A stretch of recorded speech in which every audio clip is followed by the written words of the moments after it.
અને જે માતા 50 વર્ષે કડાના મુખીને દીકરા આપતી હોય, સૂકી રાયણને લીલી કરતી હોય અને પાટણના સિદ્ધરાજના અમર નામા રાખતી હોય, આજે એની વાત કરવી છે બાપ, એની વાત કરવી છે કે મેણાનો મારેલો સિદ્ધરાજ જ્યારે સિંધમાંથી કકુ અને હમીરની ભેંસો ચોરી લાવે ત્યારે કકુ અને હમીર પણ માં સધીને ના કહેવાના વેણ કહે છે.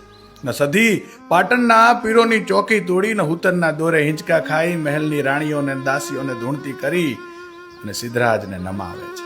સિદ્ધરાજ માતાજીના પગમાં પડીને ભેંસો પાછી આપી પાટણમાં બહેણા કરવા વિનંતી કરે છે અને માતાજી રાણકી વાવ ખાતે બહેણા કરે છે.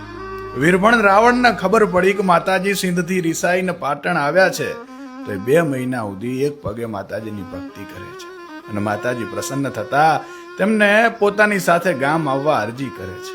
માતાજીએ કહ્યું કે તું આગળ ચાલ, હું પાછળ પાછળ આવું છું, પાછું ફરીને જોતો નહીં ને ક્યાંય બેહતો નહીં. પણ વીરભણ રાવણ આગળ જતા એક સૂકા રાયણના ઝાડે ચલમ પીવા ઉભો રહે છે અને નીંદર આવી જાય છે. માતાજી પણ ત્યાં જ કાયમના માટે બહેણા કરે છે. આજ પણ માતાજીનું કડા ખાતેનું એ મંદિર આ લોકકથાની સાક્ષી પૂરે છે. જય મા સધી.